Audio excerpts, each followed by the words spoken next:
Welcome to another episode of Bikers of Africa. We are blessed today with the presence of another Kenyan biker. This is someone who's done a lot for the biking community of Kenya. I won't go too much into his credentials. I think he will be able to, explain all of that himself. It's not even Mr., it's Pastor. Yes. Pastor Sammy Kumbe. Yeah. Am I pronouncing it right? Yes, towards the end, you're putting the South African accent, which What's it supposed to sound like? Kumbe. Kumbe. Kumbe. I got it. With a British accent. What the British? Okay, Kumbe. Just joking. Yeah. Kumbe. That's fine. Pastor Sammy Kumbe. Yeah. Welcome to the Bikers of Africa podcast. Yeah, thank you. I'm truly honored. About 2 weeks ago, we had a group of Mozambican bikers, and we tried, to squeeze them into a podcast as well. But time wasn't on our side. So we will make a plan, to maybe cross the border and do it from that side. But the ultimate vision of this podcast is to educate, fellow bikers about, basic code and principles of biking, to get to know each other as bikers. From the biking fraternity point of view and from a bit of a personal point of view, you know what I mean? We really need to know each other as Africans, and as bikers, regardless of race, gender, and so on. You know what I mean? So I'm hoping for this particular episode, we would be able to get a glimpse and understanding of the biking culture in Kenya. So, yeah, I think we can jump straight into it. If you may, just kindly, briefly explain, to the viewers who Mr. Pastor, who Pastor Sami Kumbe is. Yeah. Thank you. Thank you so much, NK. Yeah, my name is Sami Kumbe. I'm a Kenyan, and I represent many Kenyans. First, I want to thank you that many Kenyans who have come over. I'm not the only one, but God has made it possible for me to sit here and represent, just like my other colleagues, Mustafa did here. I saw the podcast and I saw about Bikers of Africa. So primarily, I'm an adventure rider, and I've been in the riding cycles of Kenya for quite a few years, I would say, and been among the people who founded the clubs in Kenya. A few years back, I led the largest club. Then that was a president. It was called Superheroes Club, which later, with a team of other leaders, were able to form and organize how the structure of the to influence and to influence the structure of what biking is today. So today, I'm glad that we have so many clubs. We have the ladies, we have the enduro, we have the street bikers, we have the small CC, we have every different categories. We have the cruisers. Okay. Basically, we're divided. So, but all this began early on when we used to have individual bikers who you could actually hear a sound of a bike. Talking about 2009, 10, you could hear bikes were not so many in our country. But over time, after we started off a club in 2012, which had 86, 2011, 2012, 13, which had 86 members, later broke down to form what we call homogeneous groups called Nyumba Kumis, who are autonomous and they're divided in terms of their of geographical location. So if someone lives in Centurion, someone lives in a different area, Pretoria. Okay. So you form a group of 10, which you're accountable to each other in terms of biker safety, mechanical, in case of accident, emergency.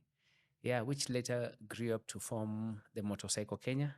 Later now, what is known as private bikers, which is the association that represents, which I have led as president for a while, and now I serve in the trustees and then moved to the FIM, where I sit in the board and head the Beyond Sports, the leisure and touring, and represent Kenya and Africa. So that there are many roles, I would say, but basically that's how I am. But my background is I've had more than 7 bikes, so I've ridden many bikes at different groups. Yeah. Okay. So if I knew correctly, right? You guys started the first bikers club in Kenya, right? And then later on, it started growing. Yeah.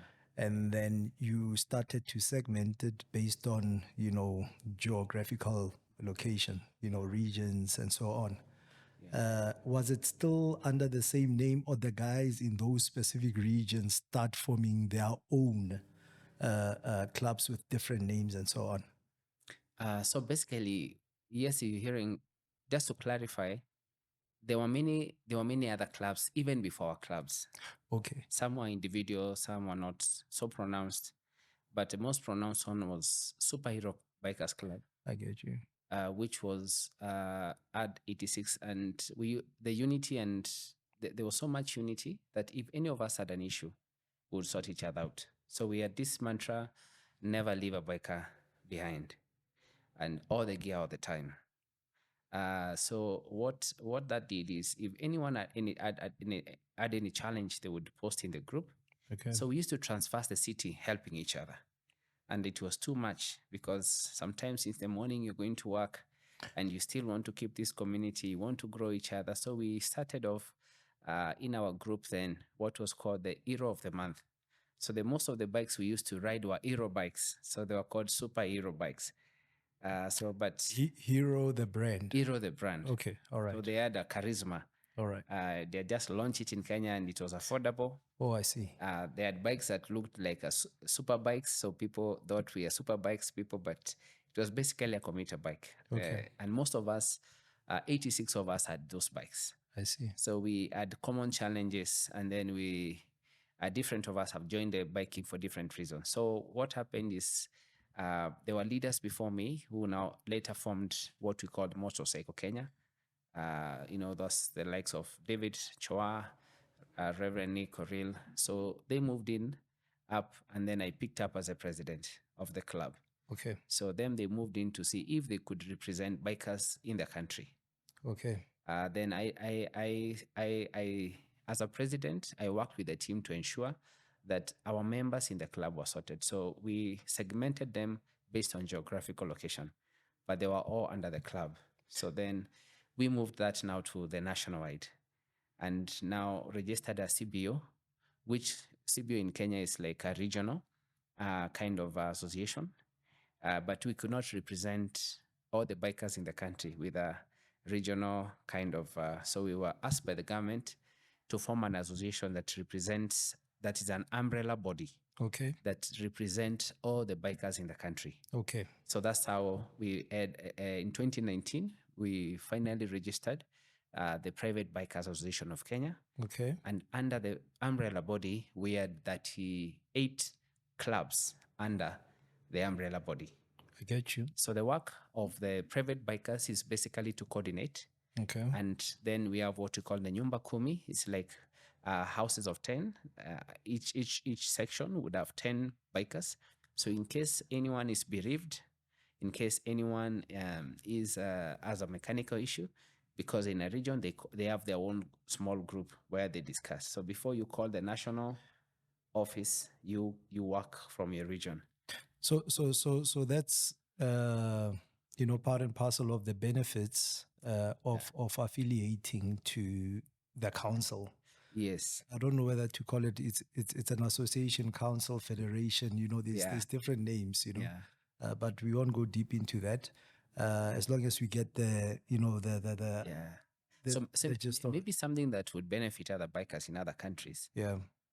It's basically a network system. Sure. So across the country, we have different small groups that under one major group. That's the umbrella body. Sure. But they're autonomous. They choose their own leaders. They plan their own calendars. Yeah.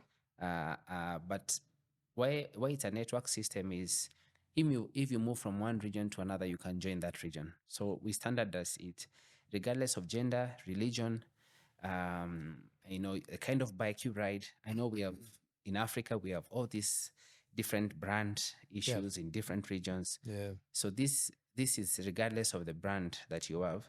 Yeah. It's basically a neighborhood community of bikers. I get you. So that if you're riding without an helmet, you're accountable.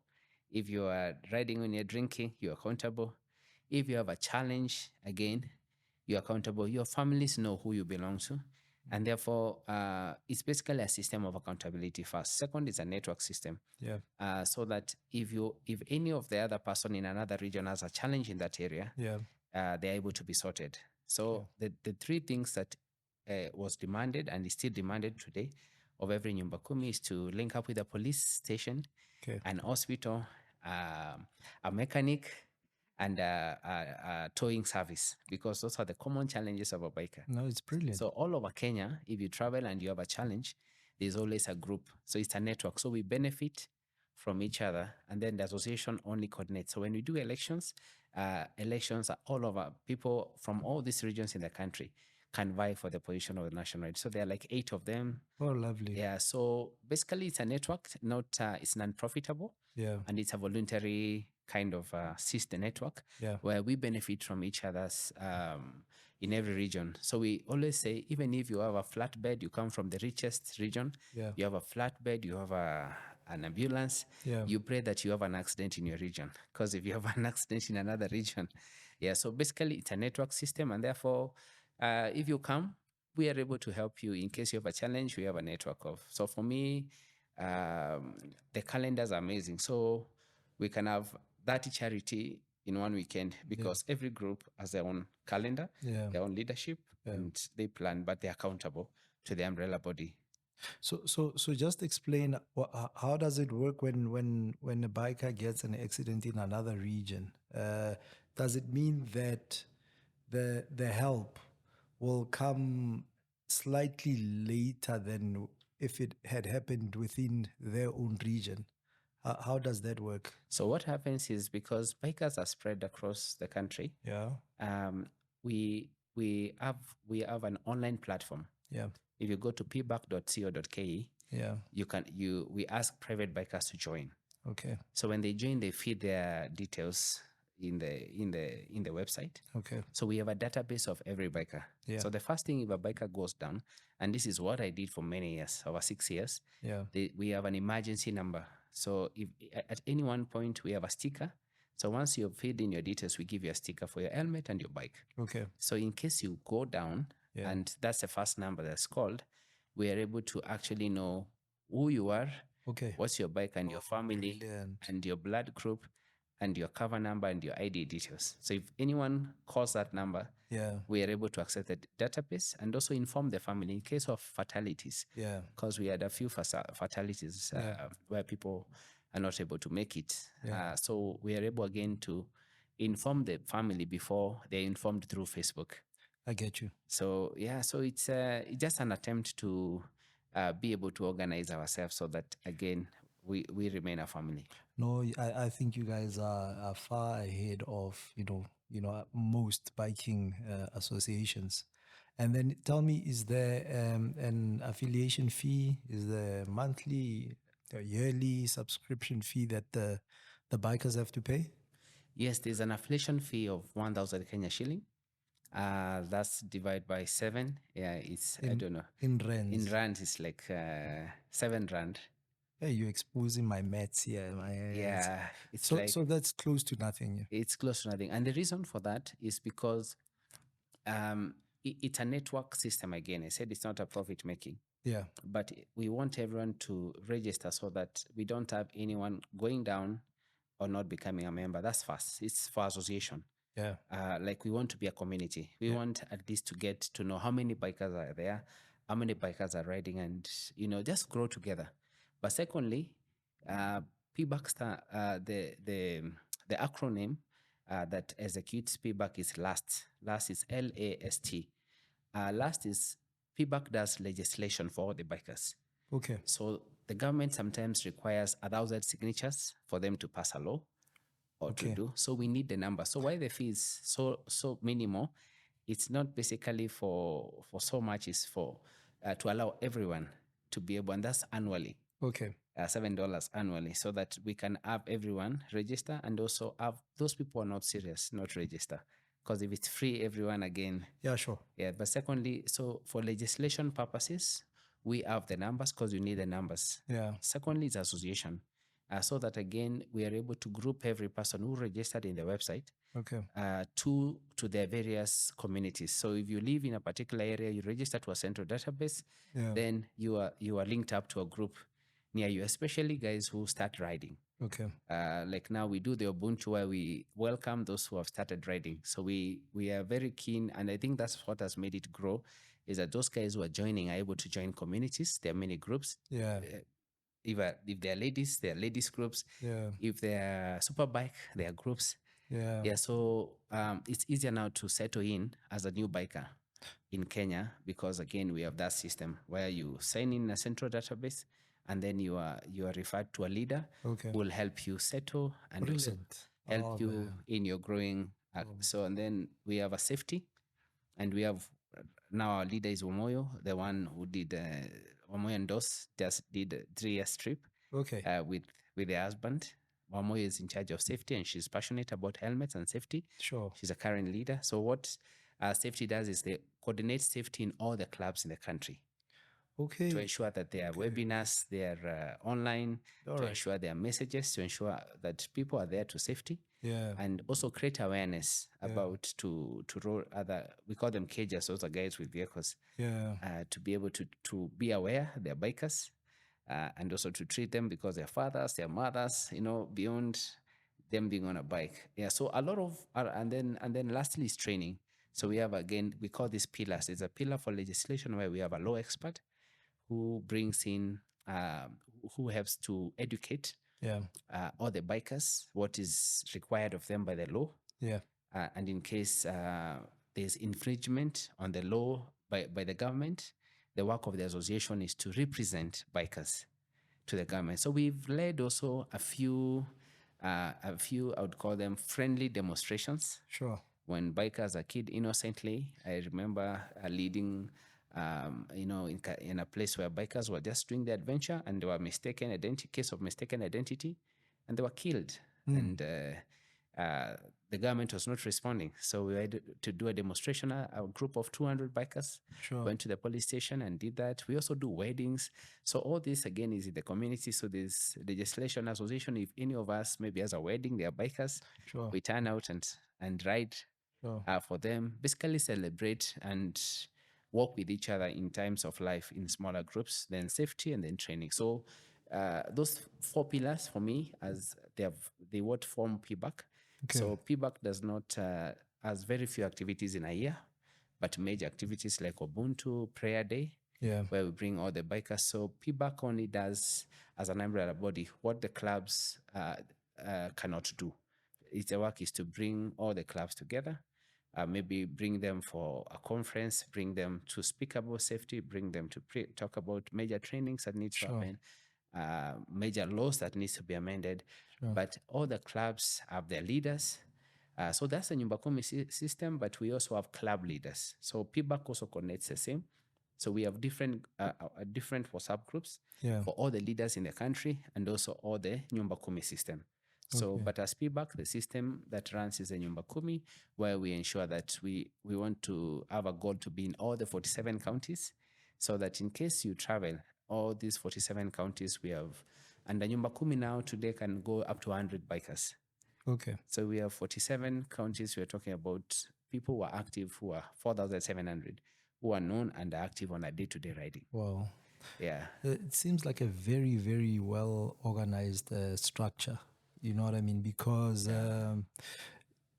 our biggest challenge is we've got structures in place, right? But they're on paper. You know what I mean? We don't have. We're not practical about what our constitutions say and so on. So I take off my helmet, to you guys, for really reinforcing what you had what you've already constituted. You know what I mean? And it seems like everyone is, believes in the guidelines that you guys have set. Yeah. We've still got a lot to do, and many other not just South Africa, right? Many other countries on the continent. I think they can borrow a leaf, a little page from your book, and it's an issue of, it's a matter of exposure. The more other biking organizations and federations, associations, the more they know what other biking communities are doing, I think the more they will start getting their houses in order. But allow me to say something. Yeah. That's the ideal environment I'm sharing. Yeah. There's ideal and the real. Yeah. The ideal is that's the vision of payback. But this has happened over close to 7 years, 8 years. 7 to 8 years. Yes. Yeah? And Okay. still it's not perfect. No, it'll never be. There are many challenges that have been there. Why? Is because fast bikers now just speak like a biker. Yeah. People join biking because they want to be free. Yes. So trying to structure a biker is the most difficult thing. 100%. So you can imagine, like when we do the Ubuntu and you have like 400 people. Like I remember a few years back we did the Ubuntu, and you're coordinating all this, and just a group of 50 people who have bought their own bikes with their own money. Yeah. They have bought their own helmet. Yeah. They have fueled their bikes. Yeah. And you are there trying to tell them this is what you should follow. That's the most difficult. Even me, I always say when I have those briefing meetings, I tell them I'm not leading you because I'm the best. I know there are guys who are better experienced, but you've given me permission. 100%. Yeah, and I think I would just say it's not been easy. There are times I've felt, because it's a voluntary position. Yes. There are times I'll tell you I felt like giving up because you go out of your way, but again, there's a sense of entitlement. I don't know in South Africa, do you have this sense of entitlement where you become a leader and everyone thinks, they can call you anytime, they can do anything, they can tell you anything. So I don't know. Maybe here it's also. I know you're interviewing me, but let me just get to share. It's a sharing. It's a sharing. No, kind absolutely. Yeah. No, I think it's the same all over. Yeah. That I think the bike culture, the bike DNA, and I'll go back to saying, especially for the new guys, right? Especially them. Yeah. I think there's a bit of a gap between old school and new school. Yeah. The old school guys don't give issues, because they understand. Most of them understand what these organizational structures are there for. Somewhere along the line, I think most of the old guys became a bit relaxed, as far as passing on the baton to the new guys, and there's a huge gap there, right? So when the new guys come in, and it looks like this perfectly built structure, this perfectly built house hasn't been well maintained, for a while, you know what I mean? So when it's not well maintained, it leaves like this gap that I'm telling you about. And then they come in and then they form their own understanding and their own rules of what biking should be like, right? And then when the old school guy comes in and says, no, you don't do this, it's like, no, but where do you come from? This house hasn't been painted for so many years. This white paint has faded. I want to paint it orange. You can't tell me that. You know what I mean? So that sounds so familiar. You know what I mean? So I mean, the biking communities that I normally engage with, whether it's Angola, whether it's Uganda, Uganda is also very well organized, by the way. You know what I mean? But there's always a common thread that runs across the continent. You know what I mean? And that is the one where you kindly ask somebody like, this is how we're going to move from point A to point B. This is a massive group. So don't ride like you would normally ride when it's just the two of you. And they will still want to do their own thing. You know what I mean? So the biggest lesson that I've learned out of that, when I was still based in Cape Town, we formed what we called a bikers task team, right? Because we realized that there's that huge vacuum, between biking generations, and we would sit. I personally sat, as part of that, team, for about 3 years, right? And we would have meetings every second week. Personally for 3 years, and then obviously you move out and you allow other people to come and contribute, to the fraternity and so on, and this was extremely just voluntary work, and what we would do is when we identify, and a new club would be identified, right? Not by us, but by the community at large, right? And they would say, we saw a new patch, right? We saw a new patch, and we don't even know who these guys are, right? And then when those people go to biking events, they will be tapped on the shoulder to say, "Hey, brah, hey, who are you? you can't just rock up. Come up. You can't just rock up. There's protocol to be followed, right?" 9 times out of 10, then you get that response, right? That, hey, but who are you? I mean, I've got the freedom. The country has given me this freedom. I can do what I want when I want. Like, no, it's fine. You can do what you want, right? But just know that from now on, you cannot attend our events wearing that patch, right? So, because you're making everyone else look like idiots, for lack of a better word. If people had to wait a year to wear their patch, and you want to buy your cuts, right, your waistcoat, and then put on a patch and then just get on the bike, what are you saying to the guy that had to wait a year? What are you saying to the whole community that had to wait a whole year, right? So you'd be surprised that, just calling people in, sitting them down, and then guiding them and telling them, no, this is why we do A, B, C, and D. This is why you have to wait a year before you can wear a patch. This is how you introduce yourself. If you want to be a part of this community, these are the guidelines. We don't even want to call them protocols, because even protocols is like you are dictating, but these are just simple guidelines that you are giving to a fellow biker to say, no, we're not saying we don't want you here, right? We are saying just follow due process so that you get to understand what this lifestyle is all about. 9 times out of 10, you people even become excited that, sorry. We didn't know. We'll take off our patch. Then they'll wear the front patch for a certain period, and then they'll wear the back patch, right?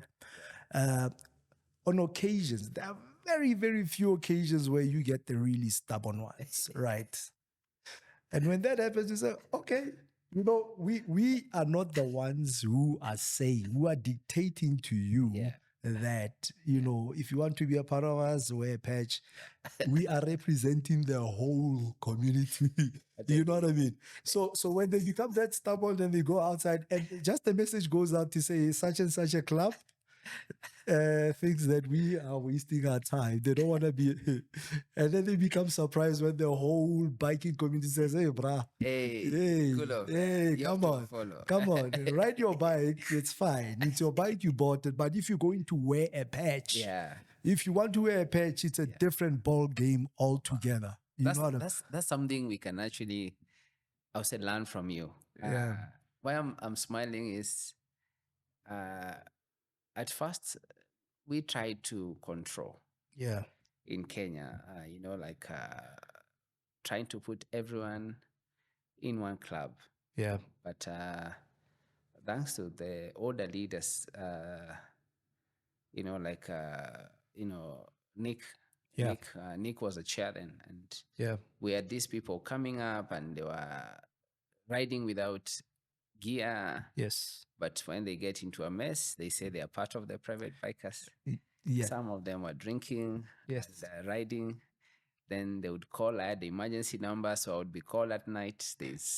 Or some people would sell a bike with a sticker, so people would call the number, but the person saw the bike but didn't transfer their details. So, but if we found a biker in we help them, yes. Yeah. Like Mustafa, that's how I met him. On an accident scene. In an accident scene. But It's I'm not amazed. funny, but I'm amazed. Mustafa, I Yeah. first met him at 4 a.m. He had, In the morning. in the morning, I was called, and there's this new biker who was gone down. Yeah. And I went. He was not part of any club. He didn't know innocently. Yeah. So I helped him, but on condition he would comply Sure. and join. And I'm happy, he was able to get into the community. Sure. And settle and do what he's doing. But why I'm laughing is because people join biking as a social place in Sure. the country. 100%. Some join for commuting. Yeah. Some join, but it's purely social. So Sure. people have position in their offices. So It's their outlet. it's their outlet. Yeah, sure. So we discovered you can't control as an umbrella body. Yeah. So we said you can form as many WhatsApp groups. Yeah. Because you find people going out together, they fuel at Shell, Yeah. and they come and form a group, Shell V Power group. Yeah. So they are called the V Power. Okay. Others are called others go eat meat, they're called the Nyama Choma. Okay. Others go for a trip. So when you call for a meeting of clubs, Yeah. you have all these leaders from all the places. And I always tell my team that biking is the easiest place to become a leader. You just need to be vocal. Like now in my country, as long as you're vocal, you can shout, you can, Yeah. people will be like, we want you to To represent us. represent Yeah. us. And sometimes, basically, I would talk more as a leader because I've been a leader, and Yeah. it's interesting to see. Everyone wants to, first of all, be independent. Sure. No one wants to be under another group. Mm-hmm. And in Kenya, we started off as one group, but now we are, I think, the groups. If I look at more subgroups, we have over 80 groups. Okay. Where I am a member, like different smaller groups, ranging from 3 people to 50 people. Yeah. So, but what we've done is agreed on the fundamentals. Yeah. Yes, that's very important. Because we realized that there's so much diversity. Some people love super bikes. Yeah. Some people love adventure. 100%. And we can never understand each other. Yeah. We can never judge each other from one lens perspective. So what I would say has grown the biker in Kenya is that unity in diversity. That we are united as a community with the fundamentals that you should keep safe. Yeah. You should abide by the laws. Yeah. You should go for training for you to be able to be a good rider. Yeah. And you should create awareness and be safe so that others are safe. So I think that's legislation, association, safety, and also association, you should be in a group. Some people by choice have decided to ride solo, and we don't exclude them from the community. Yeah. They can still sign up in the central database, because when you go down or something happens as a community, we don't ask all these questions. So, but funny, not so many have complied. Yeah. Even with a membership of $7, 7 rand or 1,000 Kenya shillings. Yeah, I think it's about 70 rands. It's 70 rands. I don't know, but somewhere there. Yes, it's 70 rands. Yeah, 70 rands. So annually, right? Annually, yes. Yeah. It's not. It can't actually even manage. Yeah. If we were to talk about the work that the association does, it's not even a payment. It's just for administration purposes, because the idea is an association is a network. Yeah. So much about that. But I think I would encourage leaders to allow diversity. Don't box people. 100%. But agree on the fundamentals, because at the end of the day, we are all different. Yeah. Like ladies have really grown in the past 5 years. Yes. They have formed even their own association. We have the Ink Sisterhood. We have the Women Bike Association. Yes. They run their own events. They're doing so well. I would like you to break that down a little bit, a bit later. But before that, you know what you've mentioned around the issue of bikers not wanting to affiliate, right? It's also, I think, a common thread. Where you have people that they want to be part of the community. But they don't want to add value to being part of the community. Fine, they might cite politics and this, that, and the other, but I always say where you have two or more people, you're bound to have disagreements or different preferences and so on. That's right? true. So I always say, there's politics and there's just indifferences. If we decide to meet at a certain spot at a certain time, and then part of the group prefers to meet at another spot at a certain, that's not politics. It's not politics. It's just human nature doing its thing there. Because even if you form a soccer club, you're gonna run into the same challenge, right? The politics for me, it's something that's really premeditated. That let's watch which direction they go. Yes. If they go right, go left. we're gonna go left. When I start dealing with such, then I know that okay, now I'm dealing with politics because obviously now there's an agenda. You know what I mean? So yeah, there's a very thin line there, but what I wanted to say is it's probably a topic for another day on the podcast. Where and it's not coming from me. I mean, it comes from people on social media, people that you talk to in person, and so on, right? They would. But let me just. It's so interesting that this runs across the same thing. Happens across. It's when biker I sit down, DNA. It's biker DNA. Like, first of all, you become a biker because you want to be independent. Sure. You don't want, you want your freedom. Sure. Then there are these guys called NK, called Pastor Sam, who are trying to tell you, to give you rules on how you should ride. We are not exceeding this speed limit to be safe. Yes. But I think it's a first I said biking for me is social. I keep reminding myself it's social. There's some level of seriousness. But again, there should be some level of fun. Sure. Sometimes I just engage myself in, we call it violence, just when we're talking about brand against brand to make fun. So some people just join this thing so that they have a place to let out. That's what I've realized. So the easier you accept guys to be free and have fun with responsibility, the easier the community becomes. But again, you cannot operate without the rules. 100%. I'll tell you the truth. I've tried to be as polite, but sometimes, honestly, you can't, because if responsibility comes, the leaders are responsible. No, when you're dealing with a group of people, you have to have, because of those elements of once again preferences, right? So once you belong to a group, or you ride with a group of people and you're riding different bikes, even if it's the same brand, it's the same make of bike, there will still be individual preferences, right? I'll take our adventure bike group, for instance. There are guys who are keen and very much interested in riding off-road. Some guys are prefer to tour, this adventure bike is comfortable. I don't want to get dirty. I don't want to, which is acceptable, right?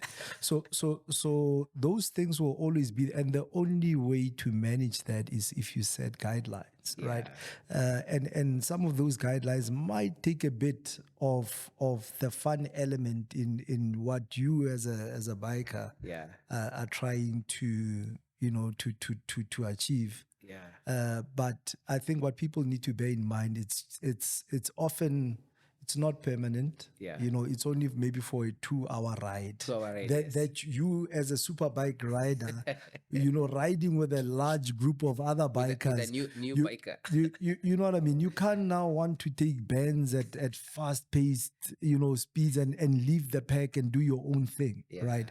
The least you can do is to make prior arrangements with the organizers and say, can't we as a group of 10, 20 superbike riders, when we approach, you know, such and such a bend, Yeah. you know, that we leave the pack and we do our thing, and then thereafter we fall back into the pack. Yeah. It's that simple. It's not complicated, you know.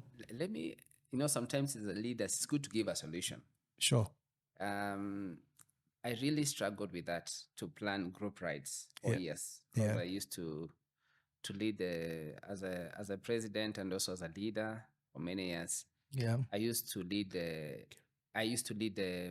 bikers, and I used to not know how to balance the super bikes, the adventure, the street, the cruiser guys. You know, the cruiser guys, they go lifting up their arms like they're praying all the time, you know, but they are enjoying their chest. They don't wear gear. How do I lead those? They are super bike guys who have very fast bikes, but some of them.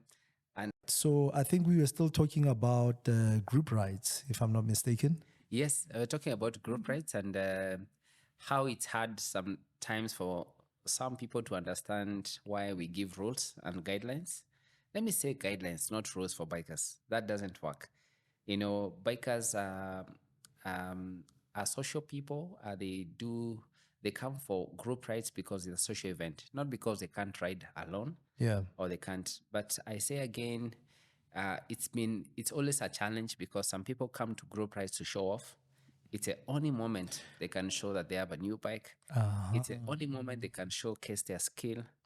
It's the only moment of revving. Yes, Sometimes of revving, they will over donut, hey, you know, revving. Sorry to cut you short. Yes. Sorry to cut you short. That one I know is going to be a very heated one. Yes. When we do an episode about revving. Yeah, you know, because I always say there's a time and place for revving. Yeah. You can't go into a not so biker friendly environment and start revving, because I mean, it ruins it for everyone. Yeah. You can't go into a hotel, a lodge, you know, any accommodation venue that's not fully booked by bikers and want to, you know, come back from a rally or whatever and start driving at 2 a.m. Yeah. You know, but I know that one is going to be a very heated one. I need to get our revists on one side and people who are anti-revving, you know, I know our revists, you know, we just need to know every time and place. Like there's something that was happening in Sandton, right? Yesterday. Yeah. It's a 2-day summit. Yeah. And one of the guys knows me, right? Yeah. So it's a parade around Sandton, and they wanted to invite bikers as well because they had classic cars, and then there's the parade, there's the mascots and everything, you know. And they wanted to invite bikers, and he tells me that, you know what, I threw in that suggestion, and it was quickly pushed off the table because, hey, we don't want noisemakers. Yeah, you know what I mean. So I was like, nah, man. You know, sometimes it depends on you. If you asking for bikers for a particular service, you know, I mean, for a wedding, they would want you to rev your bike. You know what I mean? For such occasions, but there are some occasions where they just want the display, just quietness, if it's just idling and that type of thing, you know. So if we can learn to differentiate between different environments where you can. Where you can rev, where it's very welcomed, where they want to, you know what I mean, the metric dance and that type of thing, you know. But there are just certain environments where you are actually taking the whole biking community backwards. You know, because now people start hating. And actually, for me, I would say leadership is very key. Yeah. You know, before any group ride, I always speak or ask someone to speak to give the guidelines. Because in every group ride, you have new people. Yeah. And these people are also in another smaller group. Yeah. of their own friends. Yeah. So when you're doing a group ride, you're bringing, very diverse people Yeah. who believe biking and define biking Differently. differently. Yeah. Like some just join for raving. They love the sound. Yeah, sure. Even there are people and bikers, but they enjoy. Yesterday I was riding. Yeah. I'm riding an African twin here in South Africa, and Yeah. I have the exhaust is very good. Yeah. I was on traffic yesterday. Yeah. And Brum, boom, and then everyone in the traffic came out of the car. They are all like Yeah. clapping and excited. Yeah. So as a biker, if you're not really like in control, mature, Yeah. you can overdo this stuff. No, 100%. Yeah. So I would encourage leaders to always give a brief. If you're doing a burial, it's a very solemn, sad moment. You cannot again go raving and showing off and forget the occasion. If you're doing a wedding, Yeah. Talking about the burial, ne? If I may just interject there, there's another issue there where people show up late when it's all quiet. Maybe, the whole session is in, prayer mode around that time. And then you want to come as the only guy in the parking lot and those still are want bikers for you. brum, brum, brum, brum. You don't need to do that. You don't need to do that. You know what I mean? I mean, especially a burial. Like, I mean, you paying your last respect to, to the maybe a fellow biker. you know what I mean?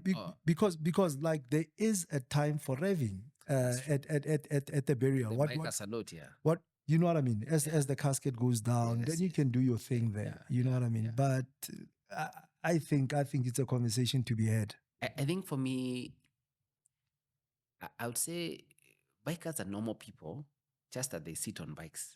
The superpowers come in, Bob. I'm telling you. You know, like, as soon as they sit on the bike, it's like, there's something. that skin just sheds, and then you just become a completely. So I've experienced different personalities then. Yeah. And I've got to a point where I love bikers. Yeah. And I love their courageous, they're foolish, everything about them. I just love them. But, and God has helped me, to be able to do quite a bit for bikers in my country. Because I got to a point at first, I was like, am I okay as a pastor being in this community? Like, does it even sound a biker, a pastor? But I also realized they're actually normal people, but they're very they are very real people. They're free spirit. They have free spirit. They're themselves. If you mess up with them, they call me even F words. Like they will not care, and they're just real. They're not. I love them for their realness. If they are not happy about something, again they will speak it out. And if you're also not happy, you can again be able to speak openly. But it's very hard to have one line of thinking. You the moment you show them that you can, some people just love opposition. When you actually stand up, that's when now someone else will just stand up, even if it doesn't make sense. And sometimes the people standing up in their own organizations, they can't do the same things. They are saying that they want done. Sometimes people get an accident and they say, where is the association? You should have been here. How did I get? And you didn't provide a car. In a normal common sense, you should be able to hire a car to tow your bike, just like you pay for your for sure. So what I would say, especially for group rides, like it's in two ways. There even if a group ride of 10 people, you'll naturally, by the time you arrive at your destination, you'll arrive there as 3 groups. Why? Some love to stop so many times. Some don't love to ride at night, so they will go fast to keep time. Others will be like, so different interests will form groups of 3. So if you have 400, it's very difficult. Like now, what I discovered, I was running Ubuntu when we started Ubuntu in Kenya. And the first ride had like 250 to Ramanga. The rest one had 450 in Nairobi in one ride. And you're like, you have super bikes and it's a 50-kilometer, containing these guys is quite some work. So that's why I said earlier, you must address as a leader, the purpose of this occasion today is this. and indicate the dangers. Sure. Indicate it's not a competition. Sure. Indicate it's not a show off. You must always point that and share the guidelines. Why? So that at least if someone goes wrong, and indicate that you don't have, even if you don't do it, we can't really stop the all right to control you, but we'll notice you and be able to take action, talk to you. And again, I tell them it's a community. I'm not your leader because I'm the best. If you follow, you make things easier for all of us if you follow the guidelines. And amazing bikers, if you speak to them honestly, there's what you call self-regulation. Like if you self-regulate, it's another biker telling another biker, stop doing this. Sure. It becomes easier than when the leader. So in group rides, I think I would tell the leaders we allow for that diversity, but not compromise on the guidelines. Yeah. And in your own way, you know how you deal, but let it be fun, because it's a thin line between structuring and allowing it to be fun. So if no one would come to a group ride if it has so many guidelines. Yeah. At the end of No, the true. day, True. again, no one again would want a group ride where people are dying. So you need to strike a balance and share the vision of today is everyone to get back home safe. Yeah. Everyone to enjoy the ride. But I would say if I'm planning a long trip personally, I found those challenges and I've known how to work it. Like the Ubuntu, when we started, right, it was difficult to manage. So we came up in the next Ubuntu ride, I think, which is now the largest ride in Kenya. Okay. Like brings all bikers and ladies. So Ubuntu Run is the biggest biking group ride in Kenya. In Kenya. Yes, I would say that. Regardless of your club, regardless of your association, everyone turns up for Ubuntu. Sure. So and the association plans it. And why Ubuntu has become very good is we always ride 50 kilometers, but from the 50 kilometers, we have a different route for all the super bikes. Okay. We have a different route for the adventure. We have a different route for all the people who have ridden 2 years and less than 1 year. Okay. So, the new guys. All right. So after the 50 kilometers, we meet at a certain point, ride 50 kilometers, have breakfast there. And then after that, everyone can do that. Now we release the super bikes. Okay. So sometimes the super bikes cover 300 kilometers in a day. Oh, wow. A round trip. Oh, wow. You know, the adventure guys choose a route where they want to find stones. Yes. Their skill. So they're excited. And so what we do is just set a guideline and say, by 5 p.m., everyone should be back home. Okay. And everyone should report to their groups. So we have a rescue van that is always available for the 50 kilometers. You know what the difference between what you guys are doing and what we do is? We would do a 50-kilometer ride. And after that, it just becomes a party. Oh, you know what I mean, and which it's is a breakfast. Which is it's a breakfast party. It's a breakfast that goes into 5 o'clock. Oh, into 5 o'clock, right? But I like the way that you guys do it. Yeah, you know what I mean, because you will find a super bike guy or an adventure bike guy who would not get that thrill out of they would enjoy the company of other bikers. But what you guys do is that you give them you feed into their need for speed, for their need for adventure, for their need, especially the new guys of networking and that type of thing, so that they can go on their own and then network and then use their bikes for their intended purposes. It's something refreshing. Even us, we should copy. I think once in a while we should just have just that I know in a whole day. What motivates people to come is at least the rides are regulated. The group rides are well organized. And I want to commend the association, because I'm no longer the president. I now I'm in the FIM. I'm the director for leisure and touring. I represent Kenya, which is something that we need to go into before you leave, right? So that, because there's a lot of African motorcyclists who don't really know about the existence of FIM. Okay, I'll do that in a minute. So I served as a leader, but I transitioned, and that's something I would really want to ask. association and clubs, so that there's a danger when also people in biking was also love leadership and want to be leaders very quick. Yeah. And I always tell someone, um, as a pastor, I did internship close to 2 years after my university. Yeah. At first, I was feeling like it was a demeanor, like, why should I go through this? Yeah, sure. And there is all these internship programs. But I realized during internship, you learn a lot of things 100%. and you can do mistakes. And it's a bit forgiving. It's like when you start biking and you start with 1,000 cc, it's possible you can make it. But if you dare make a mistake, it can be very fatal. Yeah. But when you start off with a smaller cc, it's not because you are little or you are being, sized up. Yeah. But it's always good to gain the experience. 100%. And for me, I've ridden smaller bikes. I started off with a scooter when I came back to riding. I've owned a 180cc, which I use for commute for many years, even when I have my other bikes. But coming back to my thought line is we should be very careful about running into position, because like in the biking, some people have been frustrated. I always say, anyone who's coming in and doesn't want to be patient with bikers, a maximum of 3 years, and they're deflated. That's true.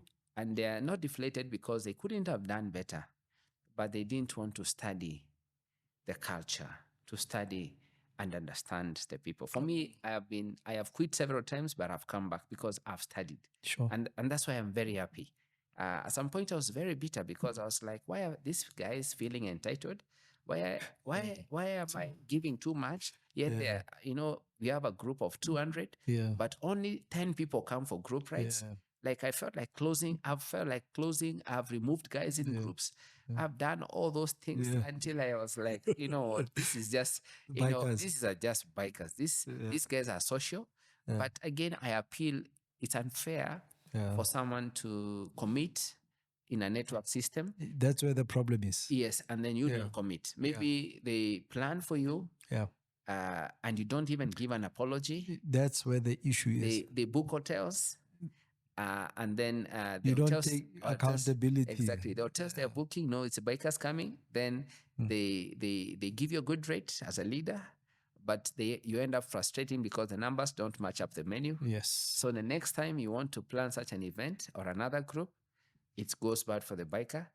Again, so I say, I love the way these days with the WhatsApp you can poll and ask, yes, how many people can go, how many people are coming. Yes. Some people don't even take a minute to click to say.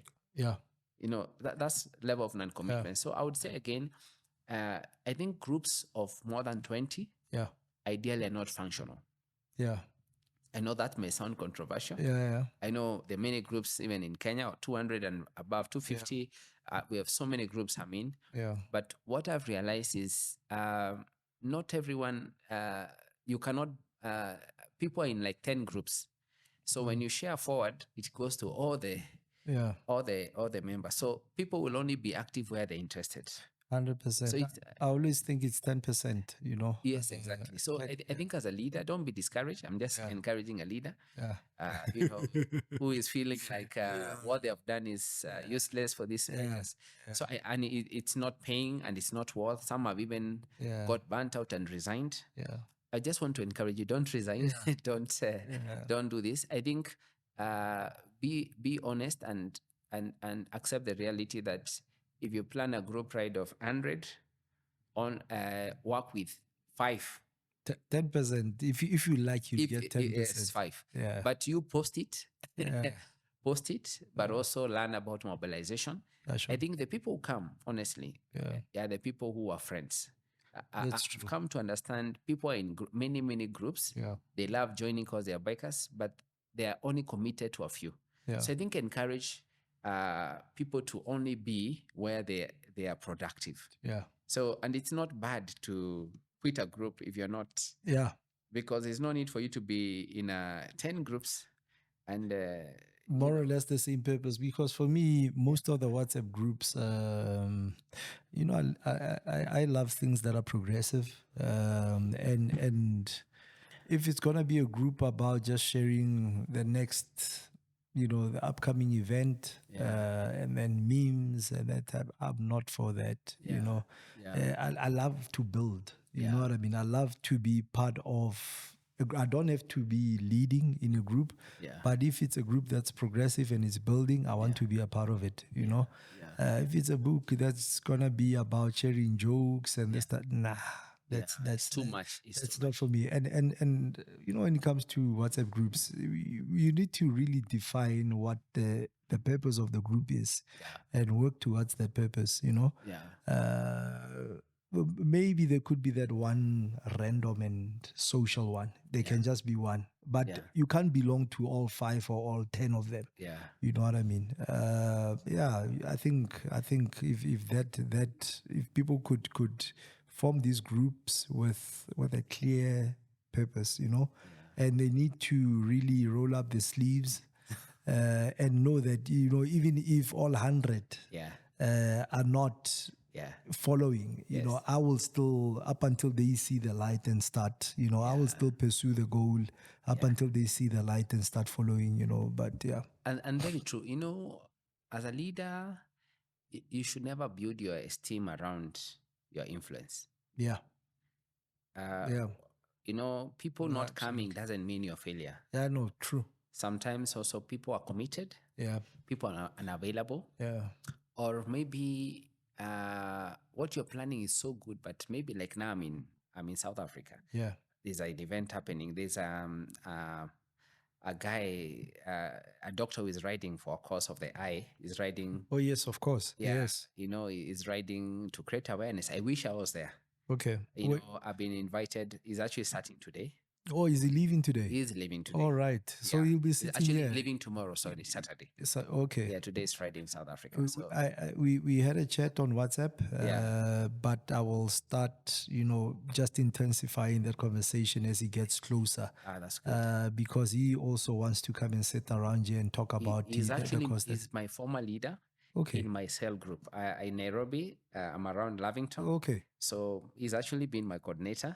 In case of emergency, he's been my leader. I've been the leader nationwide, but when he was a leader, but I also belong. I'm accountable.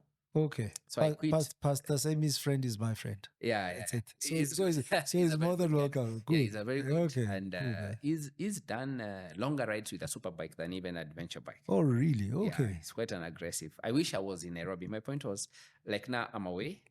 But I wish I was in Nairobi. I would have attended. So sometimes people are committed. So never, as a leader, build your discouraged. Around what's happening. Sure. Sometimes some seeds you're sowing will sprout. Much later. The ones sprout this season or the next season, but much later. When you talk. Some people take note, but they're not gonna comment. They're not gonna say anything. You'll find a moment where you're a bit isolated, in a group, and then someone walks up to you and says, "Remember what you said on that day." Let me share a personal experience. Just to be real. And as a wind up, I have had several accidents because I've ridden and some. And I'm going to talk about expectations in the community. There is what we call community and friends. We can talk about Africa as a community of bikers, but there's a difference between biking as a community and biking as friends. And I learned this the hard way. In Kenya for many years, I even offered a van, and I would spend 30,000 every month to rescue bikers from my budget. And in 2019, I was given an award for developing the bikers because I'd rescued close to 42 cases in a year. Some of them involved sleeping in hospital. I was available. My wife was always like complaining, I was in and out. My kids were young. But for me, I felt as I did that, I was serving God. I was like, the same way I would serve God in church, and I'm going to serve the bikers. Yes. So I went out of my way. So at some point, I always share this because it was a turning point in my leadership as a biker, and that's why I'll serve bikers until I die. That's for me, it's my call and purpose. I love biking, and I'm happy to be a biker, and always with all their weakness, I love bikers. I think you need to go beyond corporate, help people. You have to go beyond commercial. I Yeah. know some people join biking because of the business For of selling commercial gear reasons, yeah, sure. and seeing that, but there's commercial aspect and there's a transformational aspect. So for me, I'll speak about the transformation because for me, I believe in transformation. I'm a transformational leader. I can, I have seen many people start off. I've mentored them. I've helped them, expecting nothing in return. Many people tell me right now, but God has blessed me because of being faithful in many ways. But I would want to say this story, a reality. When I got an accident, my second accident, I was home. The first one I had a plaster of Paris for close to 3 months. The second one I did like 8 weeks. So in those moments, after as a biker, when you get an accident and you're home alone, hanging your leg up, you're expecting to see bikers walking. Nothing. I I was shocked because I was like, even telling my wife, there will be so many men. So I don't know if this compound can handle Yeah. can handle the numbers. But Reality check. yeah, so Yeah. that's the moment I defined. So not so okay. There are few who came. Yeah. Some of them we don't even speak. Sure. But most of those who had rescued never came. Yeah. No. And I had to sit down and ask myself about not looking at what's happening for your esteem. Yeah. I realized I had wrong expectation. The problem was not the bikers. Yeah. They call me when they need me to rescue them. Yeah. And after I've rescued them, they just know if you have a challenge, call Pastor Sam. And that's why I've become famous because I rescue. And I don't ask, Anything in return. Yeah. anything in return. And sometimes your time is more important than even the money. Yeah, true. So what happened was I realized we're a community, but we are not friends. Yeah. So I realized I had expectation on people Yeah. that I have not gone to them and told them, look, NK, you're my friend. If I get an accident, I expect you to visit me. Yeah. I expect this from you. So Yeah. sometimes in this biking culture, Yeah. we have unrealistic expectation of each other. I think it's just human nature, right? Yeah, let me share closely. And it linked me to something else. Yeah. When bikers were passing on in Kenya, I even formed a group for widows of all those who were bikers and their wives, just to trying to bring them together because I've been the chaplain, like doing burials, doing, just attending to bikers' families. Some of them don't go to church. So and they have no one to take them. So I would take those moments to, with Reverend Nick to open up the church just to be able to do the burial ceremony and lay them to rest because they are bikers. We can't leave them. But this moment is I realized don't have unrealistic expectations. If you have not told someone they're your friend, don't expect. Like if I come to South Africa, there is a group community of bikers. I don't need to announce if they're not my friends. I just need to have 3 or 4 people who know me so well, or in my group, and have some level. So I reduced my friends. The guys I thought I had 400 friends.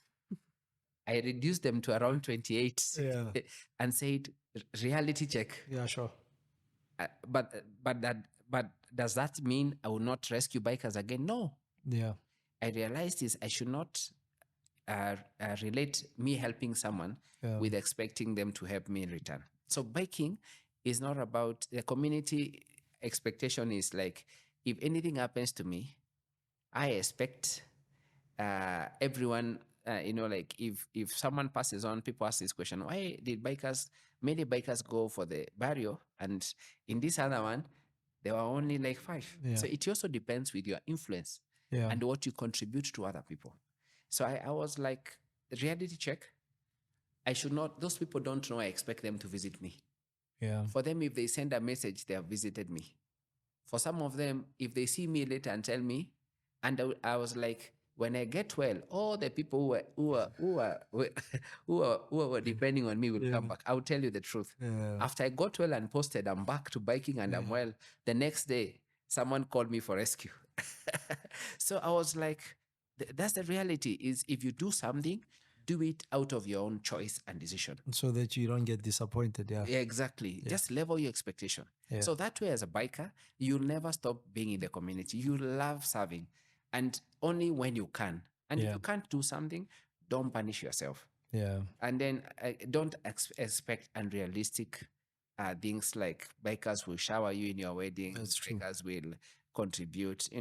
So for me, that was a turning point. So I decided I have like 10 friends who are bikers, regardless of my influence of the many things that I do for biking or have done. And these are guys who might know my family. I know their family. They can call me up anytime and I can be there for them. Some of them were actually teasing me and telling me, now you are available for us. Yeah. We used to call you and you are busy rescuing.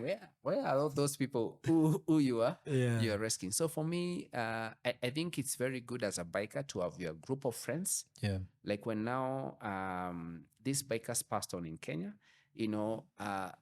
some of the families felt we go to the barrier and say we'll be there for you. They were bitter with bikers as a community because the children of those fellow bikers who passed on, maybe their friends never visited as much as their father would have been there for them. And it's never possible for us to replace our father. Yeah, that's true. So for me, I think as a biker, as much as you may not want to be in a group, you may be in a group, go an extra chance and define if your friends are bikers, have 5 or 6 of them, so that even if you're not in a group, in a bigger group, there you can be traced somewhere. We have had challenges when I have for years I've done fast response and informing the families when someone is deceased. It's very difficult because you even don't know where someone lives. You don't even know if someone is married or has 3 wives. You don't know if someone, you're put in a scenario, but at least have 1 or 2 friends Yeah, sure. who know you and call them friends so that we can know the NK has 5 friends who are known to us.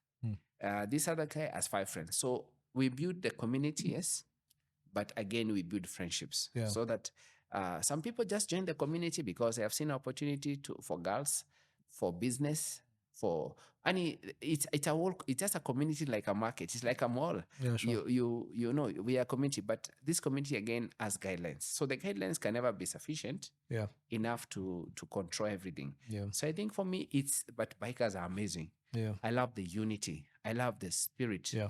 I love the excitement and the passion that we share. So for me, it's just to encourage someone. Maybe you have been discouraged and you're saying you'll no longer serve again. Yeah. You no longer, build this community. You're disappointed. You have separated yourself. Yeah. It also happens in the US. It also happens in Kenya. Everywhere. It happens everywhere. Just level your expectation and take your time. And also, but bikers are amazing people. For me, I've benefited from bikers. It's good to share this angle. My wife had cancer 4 years ago. And I looked around at all my friends. I have friends in church. I have friends, been a pastor many years, over 19 years. And I have friends in church. I have friends but the closest people who were my friends were all doctors and they were bikers. And that day I sat down and called them. And they're the guys who told me, Sam, your wife is our wife until she's well. They took her and sorted me out. I never shared with any other person, just a nuclear family. Yeah. They did examinations. Thank God they were all breast surgeon. One was a breast surgeon. One was an anesthetist. Cool. And then the other one was, so they joked with me. I never touched the breast of my wife. That's why she has cancer. So, like they made it so light. So at first I was like, what? Is that so? I'm gonna touch them now so that she doesn't get, but later on they clarified there's no really known. And they worked, apart from just financial, they were able to sit down with my wife, and my wife had familiar faces or people she would ask questions. I was away. Yeah. And they did she walked, and they did the operation, the surgery, Yeah. successful. And now my wife is totally healed. Oh, Now lovely. like 3 years. Lovely. And so when I look at biking again, and at that moment when I was doing that, I was going through all the level of opposition in the community. Yeah. So I was like, I'm throwing in a towel here. yeah, Yeah. like I'm helping guys here. But as a person, Yeah. and I was like, I have the choice to just leave all the groups, and you see sometimes, and just focus on my life. Yeah. But I was like, again, God has called me to serve the bikers in Yeah. Africa and Kenya, Africa. I said, I think I just need to define, be very defined. You're not there for something, but again, you form friends. Not like I didn't know these doctors were specialists in this. I just knew they were doctors. Yeah. But they came in more than just being doctors to walk through answering questions. They made the journey easy. I was to spend quite a bit, but they advised me. And to date, things were a bit easier. No one even, I never got to fundraise. I never got to do the things people do. I never got to talk about people because people are telling me to marry a second wife and all these things. And, cancer is real. I've gone through that 1.5 years with my wife, Yeah. looking her and saying, we've been together, 13 years now. You're about to leave me, like, and it's a difficult personal. Yeah. But look, bikers in Africa Yeah.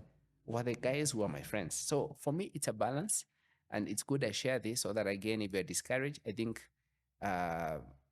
you can't join biking for the benefit. Yeah, sure. But again, you can decide who are your friends. If your friends are in your career, in biking, again, whoever that God provides as a friend, Yeah. separate friends and community expectations. Makes perfect sense. But I guess that was also a bit of a defining moment for her. Yeah. Of what the biking community can truly be Yeah. like. There's biking at its best. Yeah. Is biking at its worst. That's so true. And most of the time you would want your partner to see that the best, because that is what makes sense to me as well. I always tell people, I've done a lot as well in biking. And what used to be a thrill, 10, 15, 20 years ago, it's no longer a thrill for me now. Let me share something, sorry. Yeah. When my wife went through this and got well, Yeah. she said one day, now I understand. Uh-huh. For many years, you spent nights out. Yes. You spent resources. Yes. But I told them when I was doing that, I didn't do it because I knew I would benefit. Yeah. But there's good karma. Yes, exactly. Came back. Yeah. So sometimes you'll do things, help people, help bikers. And for me, I'm always excited if as a biker, you help another biker. Yeah.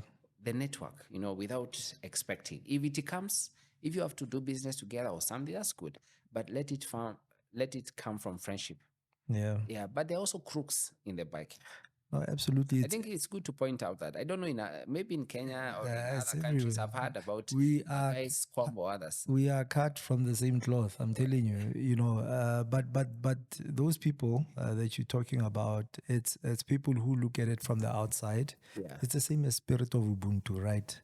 Where, there's this non-spoken,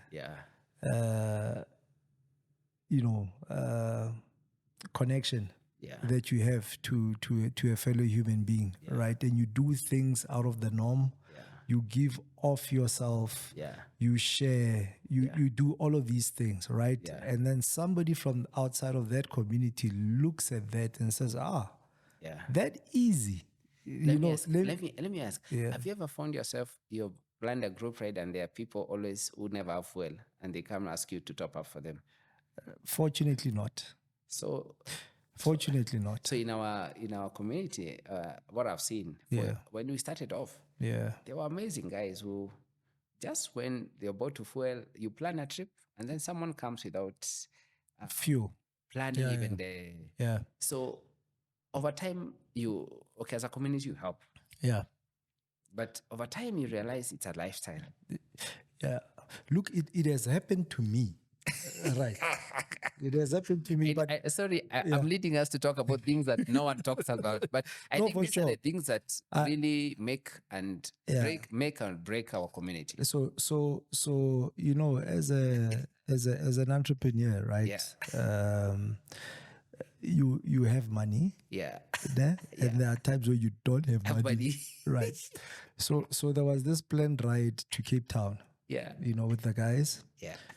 At that time I did not have money. Yes. Right. So Cape Town for me, Yeah.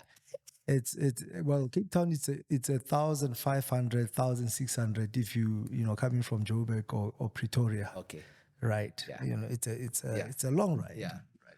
So there is a group of us planning to do the Cape Town trip, right? Yeah. At that time I don't have money. Yeah. And I'm used to, I mean, for the past decade plus, right, riding in and out of Josie and Cape Town one day. Wow. Right. I would just do it, leave Cape Town, attend a biking event here. The following day, I get on the bike, I ride back to Cape Town, right? Yeah. So I'm used to that. I'm riding with the guys. So I'm calculating, all right? Yeah. I've got enough for fuel. Okay, there's fuel, there's food. Yeah. Right. Anything beyond that, I don't have. Yes. Right. And then we take off. We ride to Cape Town, right? And then about 400 kilometers outside of Cape Town, the guys decide, we want to sleep over. Oh my goodness. The guys decide, no. Now we want to sleep. I'm like, what? It's already getting dark. And also with group, because I'm used to doing the ride solo. Yeah. Right. Now with the group ride, it takes a bit longer. And then the guys decide, we want to sleep. Let us sleep.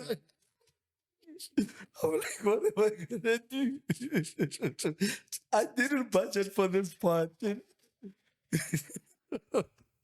So I feel you. I've also been there. I've also been there. No, but what happened was, each and every person had to decide now, okay, this is how much accommodation costs.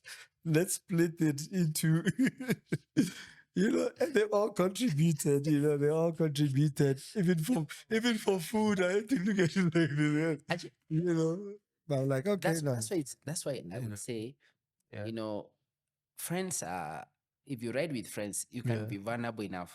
Yeah. And share with them and tell them, hey guys, man, right now in my life, I can't do this. I can't do this. I just have to, and you not feel embarrassed. But imagine, and that's something. It's very tricky because we have different classes. Yeah. Some people accommodation is not a big thing, but for some, honestly, where they are in life, maybe they have lost a job. Yeah. There are many things happening. For me, what I have seen guys do and I advise guys is biking is very interesting. Is to live within your means. That's true. Like it doesn't mean biking. I've planned many trips without money. Yeah. I'll tell you, I've done that mistake. So I have no authority to to actually like say this is how you do it. Most of my trips I've planned without like the whole budget, but I've always had two budgets. If things go well, I have all the money. This is what I'll do. Yeah. But if again I don't have all the money, I will do this. Yeah. So and I never fight. So I see sometimes people have planned something big and you can't make it. Just that living within your means. Yeah. And that's when now you make biking personal. It's not for the others. But those are very hard moments, it's embarrassing. Yeah. It's not something, but again, for me, I can't advise. But for me personally, what I do is if I'm not able, then you leave it. You leave it. Yeah, and I think that's what sometimes when people cancel the last minute. Yeah, sure. Sometimes people cancel because of work. Some people have money but not time. Yeah. Some people have time but no money. No money. Yeah, that's true. Some people also have time, have money, but no visa from their wife.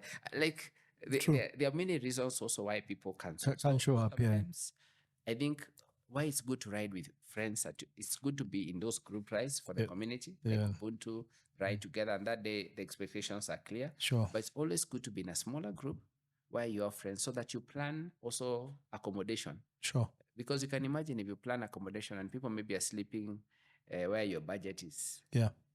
I've seen those situations. Yes. It's like 5 times. Yes. But to them, What you that's plan. peanuts. Yes. Hey, That's for true. For you, man, It's a lot of money. so Yeah. you see guys just Yeah. look for the wrong reasons to exit the group slowly. So I would say again, those are just things. I know it's hard things, and sorry for anyone. Sure. Maybe we have exposed to nothing, no ill intention. They're just talking about some of the things that I think for me I've seen, Yeah. and they can make and break. But the community is awesome. Yeah. Those are the those are the kitchen things. Yeah, but again, they're good challenges because you learn more about yourself. Yeah, and true. You become better. No, 100%. Yeah, but you guys in South Africa above that, you guys have good roads. You don't have challenges. What's the general perceptions in Kenya? What's the general perception? Sorry, in Kenya, about biking in South Africa? What do you see? I mean, from a distance, what is it that you see about the biking community down here? It's a very hard one, but it's very hard to compare unless you have the same road of evaluation. Yeah. But I would say generally you guys have more numbers. Yeah. You're more experienced than us. You've been doing it longer. Yeah. I remember when Ubuntu started, I would see you line up 2,500 bikes. I know there are many clubs. I know there are many, like, the brands. I think the cultures are different. Yeah. But the fundamentals is the passion is there. Most of the Kenyans right now are moving international. Yes. Most of the Kenyans have some tour locally, those who have time. Yeah. Some ride to work. Others ride cross-border. Cross-border. Yeah. So, but the cross-border aspect, I remember last year I flew in here, bought a bike and rode back to Kenya. Yeah. And before that, there are many others who have done that. Yeah. But they are a bit not like they don't shout it. Yeah, sure. There are so many people who, but now it's a bit more prominent. And in the FIM, where I sit to represent Kenya, yes, the Leisure and Touring Commission. Yeah. FIM is it's like equivalent of FIFA. Yes. In soccer. So let me use that to help someone understand. Yes. So the international body for regulating motorcycle sports. So mostly they're made all over the world. All over the world. Yeah. And they're major with motocross, with enduro, the different categories. Yeah, down here they work very closely with Motorcycle SA, which is the guys on the racetrack. Okay. So your ZX10 Masters Cup, well, there are plenty, there are lots, so they regulate that as well. Yeah. Yes. Yeah. We've actually had Kenyans motocross come over to race. Yes.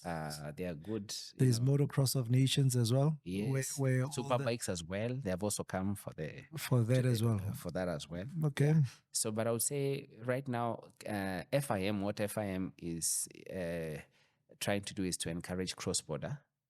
To make it easier, you see, like the Caneti Passage. Yes. Yeah, I think that. Can you explain what that is? The Caneti Passage. Oh, Caneti Passage is by FIA. Yeah. Yeah, I think by AA. By AA. It's basically a mutual agreement between countries. Sure. That when you show this certificate, it is accepted across. So how it works is you put an agreed amount. I think it's 200% of something of the value. So you put a deposit equivalent to your bike. In surety, when you travel, you return back to your country. So when you're crossing the border points and you show it, then you're not a criminal. It makes it easier for you to pass through all the border points. Yes. Yeah. So some countries are in that agreement, others are not. Yeah, but for bikers now, and that's where FIM comes in, right? They would approach those specific governments and try and have them have that to join into the agreement. And there's actually FIM Africa, Yes. I sit in the board, Yes. and those are some of the things that are trying to enhance, work with the federations in different countries, work with bikers in different countries, so that again we need a synergy, and we need the numbers as well to be able to say we represent this number. And but it's only FIM, I think, that can sit down with governments and have an agreement, Yes. so that again touring becomes easy. Yes. I had quite some challenges, like when Mustafa was riding back, he was inspired by me. When I did the trip, and he received me in Nairobi and took him to Meru. So he came over and said, "I must do what you've done." Yes. And Yes. I told him, "I'm willing to help you." Yes. And we worked out, and Then he followed the process to the T. he followed everything I did. He did, and even when he got to Kenya, he still went to a children's home like I did. Sure. And for me, I was like, I'm happy to help. And he also came in Sure. to help him, in South Africa. So we have a lot of interest and passion, and I think that's why for me, FIM comes in. Yes. Because if we are able to sort out the border issues. Yeah, because sorry to cut you short. Yeah. I think the border issue is a real issue, Yeah. right? Because everyone who's ridden from here to various countries, Yes. they will point out specific border posts Yeah. where they would spend unnecessary hours Yeah. before they can cross. That's true. I know people who've slept over. That's true. At a border post, you know what I mean? So bodies or institutions like FIM, Yes. I think they would play a critical role in ensuring that, That's true. we don't endure, such, torture and challenge. That's so true. It's torturous, you know what I mean? Yeah. When we want to ride, across borders, because on the leisure and tourism side, Yes. which is something that maybe you would also want to touch on. Yeah. We've seen biker events and biker clubs. Yes. Just spike. Yeah. The economy That's of wherever so the biking event That's so is hosted. You know what I mean? So we know what we contribute to tourism. Yeah. Yeah. We very much well aware, and it's very unfair to Yes. have to go through what some of the bikers are going through through certain border posts, right? Yes. So I know that FIM would want to, before they would talk to government, but they would also want to establish what biking associations are in existence in a particular country. They would rather work with biking associations as compared to biker groups or individuals and so on. Am I right? You're right, because you see, associations are accountable to the government. Yeah, they are organized groups. Not all of them, but that's how it should be in a way, right? But but different in our country. Associations are authorized. Yes, under the Kenyan law. Yes. Then there's only one federation in every, like in Kenya, there's only one federation passport. Yeah. So I also sit in the Motorsports Federation, which basically is a sporting.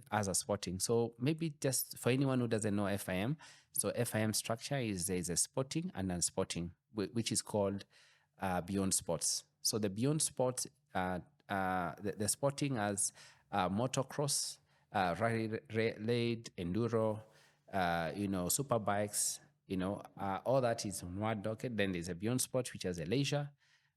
Touring basically concerns itself with anything that is leisure events, like the Concours d'Elegance. We have the Columbus. We have events that are not necessarily sports, but they're events that attract the community.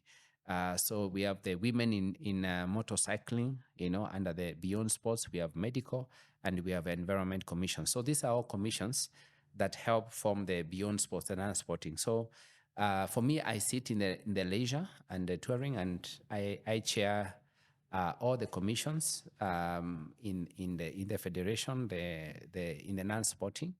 And what we do is basically try to build sports in terms of all the training, medical, to see women, in Africa, Yeah, so there's so much, but for me, my forte is leisure and touring, and that's where I think Ubuntu and all these international rides come in. And if you want to come to Kenya and tour Kenya for 3 days, again, you don't know Kenya, so how do we facilitate you? So FIM,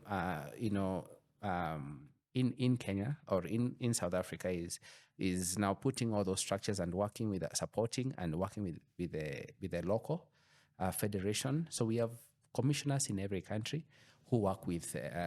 But I think I will need another podcast session. Definitely. And also here I have my leader here, our Secretary General. He's here, Jackie. Okay. Yeah, and I think I would be happy if you hosted her. She would actually share more insight Absolutely. about FIM as general in Africa. Absolutely. In our capacity. Yeah. But for me, in Kenyan capacity, and where I see it is the leisure and touring is being able to. I have helped a lot of bikers, even Dr. 911, when it was anyone riding into East Africa. Yeah. You guys, I'm the contact there. Yeah. And you guys are contact here. So I think the network is building. 100%. And I think if this grew in 5 years, Yeah. we'll be seeing tourism Yeah. improve. We'll be seeing the community improve. And I think that's why we need structure. Yeah. Because all that, again, can never happen without structure. No, absolutely. Yeah, it's just a matter of teaching bikers to respect structure. you know what I mean? That too. But I mean, what you mentioned about, like Dr. 911 and everybody else who's traveled, the continent. Yeah. I could see the information coming in handy. Yeah. When he wanted to go to certain countries, because he wanted to ride all the way to Egypt, right? And there were bikers there, that I would call, and they would say, nope. Yeah. Not this is not the right time. Yes, exactly. He wanted to go to Congo and they say, nope. The only border that you can use that it's safe for you to travel would be, a specific border and so on, Yeah. So I think we should not delay you any further because you've got a flight to catch. Yeah, so thank you so much. It's an honor. Thank you, Bikers of Africa, and what you're doing. Thank you. And I would ask all bikers to support. I know you grow to a place where we can just hear what's happening in every country. I'm looking to a time when we can do maybe a Zoom meeting, we can do like this conference, like the BBC, the CNN, you can do for us live shows where we talk about what's happening. We can invite you in our country. You can tell you what events we have.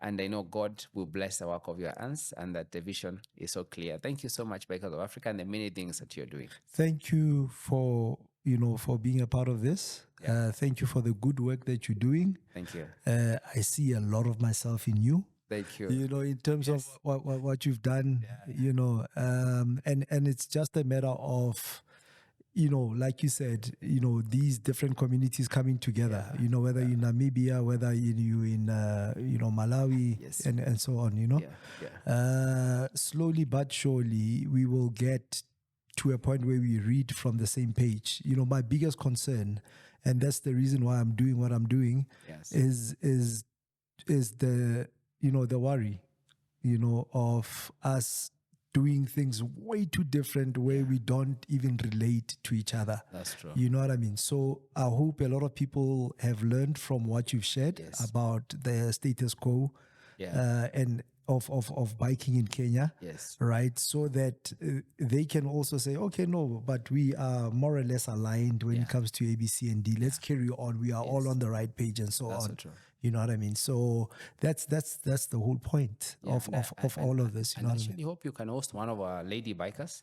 Oh yes, I wanted to yes. I know as a man, maybe in the FIM we have a department for women in leadership. Sure. Yeah. So and for me, I would say. And the current exco of PBAC is actually a lady. It's predominantly women. Actually, the current chair is a lady. Beautiful. And she has actually served as a vice chair. Yeah. And out of actually, we have more ladies in our national leadership in the biker in Kenya, Yes, yes. more than actually men. And for me, I love it because ladies are structured. There's something they bring in our Yeah, environment. professionalism. Exactly. The level of professionalism is just different. For Yeah, men, I'm not saying men can't do it, yeah, sure. but for us, this is social. Yeah, They know how to take photos. Yeah. They know how to make it presentable, and Sure. and they're also doing a bit more than in terms of organized mentorship. Yeah, A structured mentorship. Yeah. They're doing amazing work. I wish one of the days, if any of the ladies is coming over to Sure. South Africa, yeah. you can host them. There is Ink Sisterhood. They do Yeah. a lot in safety. I've already hosted Victoria. Oh, Victoria, Yeah, yes. Victoria has been here, Ah. and she came at the time when we were doing a three Yes. provinces tour. That's Victoria from Throttle Queens. Throttle Queen. Yes. Oh Throttle yes, Queens. there's Throttle Queens. There's Inked Sisterhood, Yes. and then there is There's women bikers, okay. and there's Piki Dada So these are all the different lady rider groups in Kenya. groups in Kenya. Okay, Yeah, so they're actually and each of them have their own target group. sure. Some are very big on safety. Okay, Others are big on cancer, like the women bikers do. They're big on cancer. yeah. Like they have a Oh major yes, ride. oh yes. They do something like the past. It would be an equivalent to Can Survive this side. This idea. They're Yeah, very good and sure. big. They also do tree planting. Sure. Then the Ink Sisterhood are very big on safety. Okay. They do major campaigns. Lovely, They even host on November. They host an event where they plant trees. Yeah. And they actually a commemoration of all the bikers and accident victims in Kenya. So, and all this is run by them. They are again coordinated by PBAC, but there's so much happening again in the ladies. So, if any of this group, any of them, I'll pass the message to them in South Africa. It's also good to, and that's why I'm saying I wish this would go big because so many diverse people are doing different things Yes. to build the community. Yes. So, and I think Bikers of Africa is also doing the same. And for me to unite all of us, we need a body. And that's why I think FIM would be very key because FIM is non-partisan. Yeah. And it would help us link governments because when you go now country to country, then governments come in and the different policies. But FIM, again, as a structure, has done that in many countries, and they're able to do that. And I think for me, my passion to serve there is a voluntary position, is to see that we are able to grow the sport and also the community in Africa because I love Africa. No, absolutely. I think, like I said, we share the same vision, you know, as far as Africa and biking is concerned. Absolutely. You know what I mean? I'll speak to Jackie. We chat now and then on the phone. Yes. Right. I'll just find out if she does have a bit of time. Yes. You know, to sit around the table, and then we can go a little bit deeper into who is FIM and what FIM does. Awesome. And so on. So thank you once again so much for, sharing the limited time that you have. Yeah. This is important. Yeah. I thank you. Thank you so much. No, thank you so much. Up until the next one. Okay. All right. Bikers of Africa. Yeah, man. Awesome. Thank you.